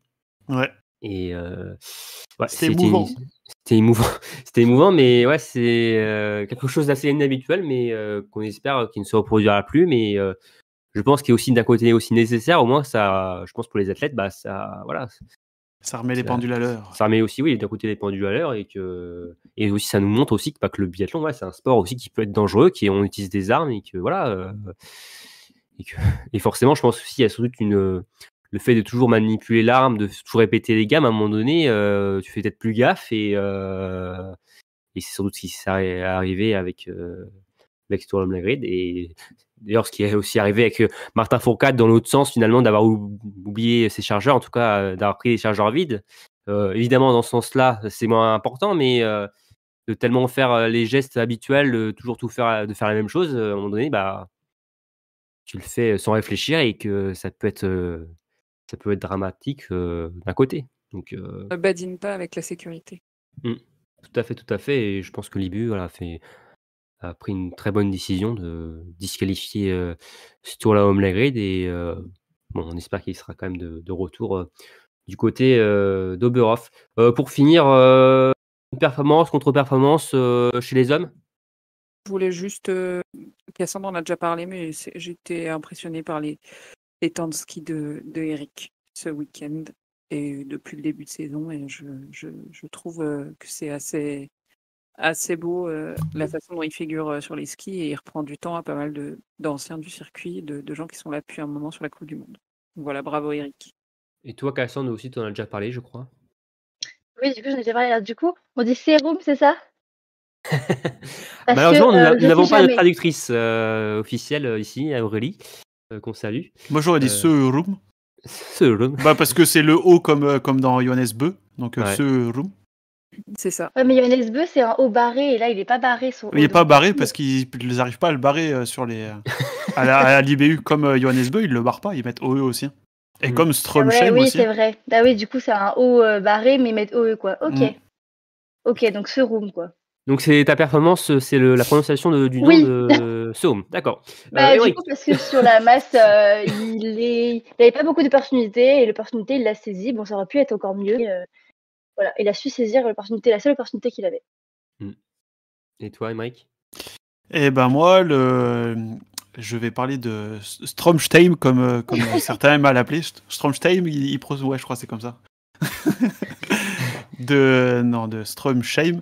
Du coup, sa performance au tir sur la poursuite, c'était pas mal quand il allait chercher son chargeur dans la fosse. Finalement, un peu dans le même cadre qu'avec Storm Green, on reste un peu dans le fantasque, l'inhabituel. Non, ouais, mais le calme dont il a su faire preuve pour aller récupérer son chargeur, faire au final une seule faute et quand même faire un podium, j'ai trouvé le moment assez surréaliste. J'ai bien aimé. Et puis, le coup d'éclat d'Emilien sur la Mastart. Ok. L'explosion en plein vol, plutôt. Bah, après, dans quel sens Quand il a explosé complet sur la piste, quoi. Ah oui, donc pas le début de course, la fin. Non, l'explosion en plein vol, ouais. D'accord, ok. Ah oui, donc c'est pas positif du tout. Non. D'accord. Ok. Bon, bah, on finit sur une très mauvaise note, c'est bien, merci Mike. Bon, alors, on a fini pour la partie Coupe du Monde. Maintenant, on va parler des circuits inférieurs. Je vais passer la main à Aymeric. Alors, Aymeric, tu as des choses à dire. Hein. Là, surtout sur les IBU Cup, on a eu de très belles performances encore chez les filles. Hein. Ouais. Chez les filles, bah ouais, on a bien commencé, hein, puisqu'on a eu tout simplement un doublé sur le sprint d'ouverture. Ouais, rien que ça. Avec Océane Michon qui s'impose devant Jeanne Richard. Puis on n'était pas en reste, puisqu'on a eu quand même après Anaëlle Bondou qui termine 5e, donc dans les fleurs, et Paula Beauté qui termine 11e. Océane Michon, premier succès en IBU Cup. Ouais. Chez les hommes, c'était un petit peu plus compliqué. Bon, on le sait, hein, il y a beaucoup d'Allemands et de Norvégiens très très forts en IBU Cup. Ouais. Et on a eu donc meilleur résultat, Théo Guiraud-Poyot, du coup, qui termine 12e sur ce premier sprint remporté par Simon Kaiser, qui nous a fait une craquante encore plus exceptionnelle que celle d'Emilien sur la Mastart. Il sort du 3e tir avec plus 18 ou 20 secondes d'avance sur Button. Il arrive à l'intermédiaire d'après, qui doit être 700 mètres après. Il avait déjà 15 secondes de retard. Ah oui, d'accord. Explosé complet. J'ai rarement vu ça. Et du coup, cette course, c'est Button qui l'a gagné, hein, comme d'hab, un peu, j'ai envie de dire. Et meilleur résultat chez les hommes, c'était encore Théo Guiraud-Poyot, du coup, qui termine 14e. Et chez les filles, on a eu le premier 20 sur 20 chez les adultes d'Anaëlle Bondou, qui remporte tout simplement la poursuite. Incroyable. Ah, c'était... Sacrée course aussi. Hein. Je sais pas si on peut comparer par rapport à ce qu'a fait Justine, mais le fait qu'une performance, on pose la question inespérée, Winoui. On sait que Anaël. C'est un peu le même profil, des très très très bonnes skieuses, avec beaucoup d'irrégularités dans leurs antécédents au tir. Et là, elle a réussi à tout aligner, à blanchir ses 20 Après, Anaël, elle a 19 ans. Hein. Oui. Elle est beaucoup plus jeune, oui. Elle est très jeune. Après, Justine aussi a démarré très jeune sur la Coupe du Monde, mais Ouais. Naël Bondou, très jeune, et un super 20 sur 20, voilà, devant des athlètes qui ont de l'expérience. Elle est arrivée au dernier tir en duel avec Stina Nilsson. Mm. Bon, elle a mieux tiré que Stina, pas étonnant. ça c'est dit. Et du coup, sur la même course, donc, on a aussi Jeanne qui termine dans les fleurs en 6ème place. Et pour finir le week-end, on a eu des Mastart 60, toujours aussi agréables à regarder, hein, qu'on se le dise. On a eu donc Océane Michon qui termine 4ème, Jeanne Richard dans un brouillard, j'allais y venir, dans un brouillard pas possible. Je sais pas comment les filles voyaient les cibles, c'était horrible. Jeanne qui tout de même termine 8ème et puis qui finit donc la saison en tête du classement eBay Cup. Voilà, la saison, l'année civile, j'ai envie de te dire. Et, on aimerait bien la saison, hein, on aimerait bien. Oui. Bah non, j'aimerais pas. Ça voudrait dire qu'elles sont en Coupe du Monde. Ah. Et on a aussi donc eu Anaël Bondou qui prend la 9ème place. Et chez les mecs, un peu à l'image de la Coupe du Monde, on a eu le droit à un quintuplé norvégien avec la victoire de Martin Nevland et... Pas Botten. Non, pas Botten, non, il a fait 3ème, il a perdu au sprint. Donc il n'a remporté qu'une course ce week-end. Qu'une seule course, il est nul. Hein. Pour moi, je suis désolé, mais il mérite pas de monter en Coupe du Monde. Hein. Non, il est trop nul. Et non, sinon, à part ça, on a eu une excellente performance de Valentin Lejeune qui signe son meilleur résultat en carrière. 6ème, il termine devant des Allemands, devant le 6ème norvégien. Franchement, super course.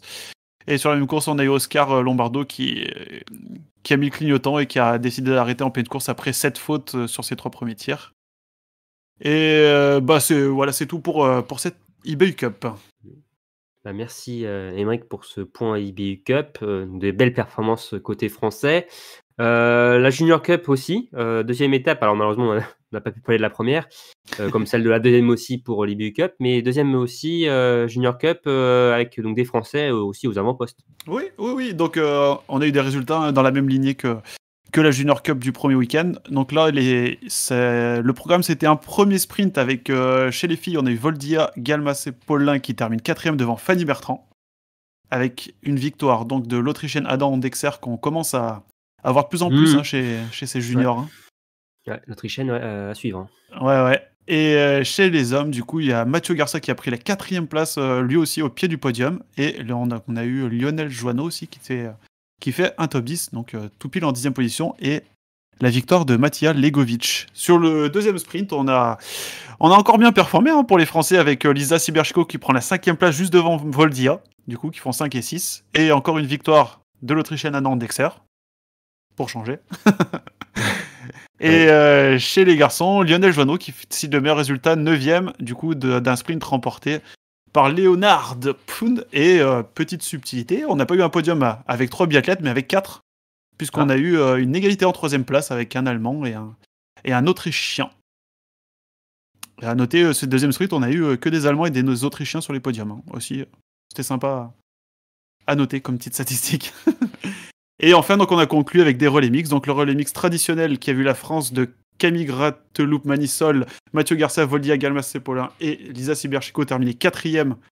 Et donc la victoire est revenue à l'Ukraine. Et sur le relais mixte simple, avec le binôme Edgar Génie et Fanny Bertrand, on a terminé 2ème derrière l'Autriche de qui ? Anna Dexer. Oh, toujours elle. Hein. Oui, 3 courses, 3 victoires. Ouais, un week-end parfait pour l'Autrichienne. Exactement.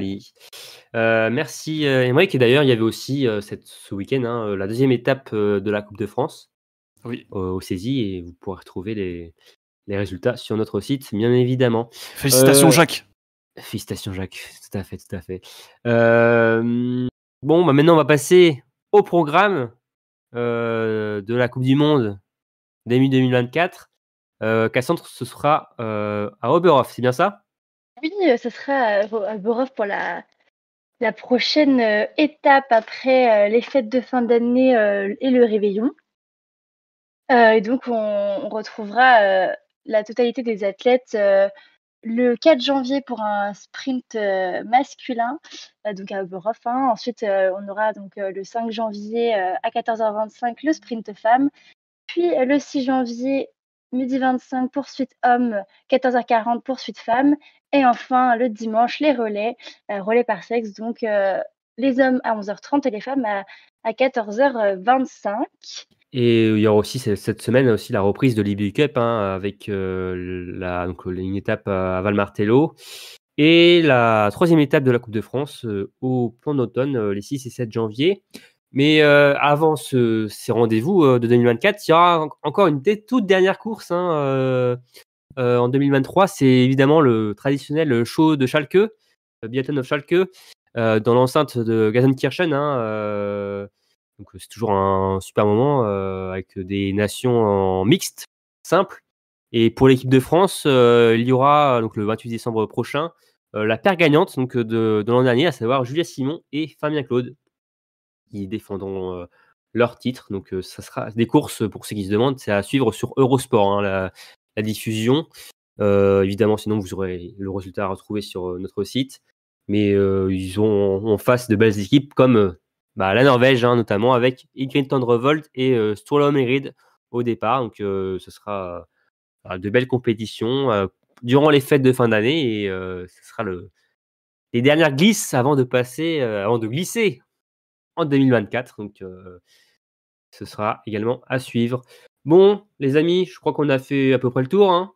Ouh là, oui. Ouais, là, je vous sens déjà fatigué. Là. Après les 3 premières étapes, déjà, il est temps de faire une pause, un break, de recharger les batteries. La pause s'impose, ouais. Voilà, de bien manger durant les fêtes, ça c'est important. Pas trop non plus. Voilà, il y a quand même de belles courses qui arrivent par la suite. Mais en tout cas, merci à vous tous les 3 d'avoir été là. Merci à toi, merci à vous. Oui. D'ailleurs, on salue notre cher Jérémy qui devait présenter de base cet épisode, mais comme la caravane de la Coupe du Monde, il n'a pas pu échapper au Covid, donc on la salue très fort. Merci à vous tous de nous avoir écoutés. On vous souhaite évidemment de passer de belles fêtes de fin d'année, une belle année 2024, la santé, le bonheur, une belle réussite pour les Bleus, et on espère que l'équipe de France masculine va aussi hausser le ton dans ses premières compétitions de 2024. Et comme d'habitude, on vous dit à très vite pour un nouveau numéro de Biathlon en live. Salut tout le monde. Ciao, ciao. Joyeux Noël!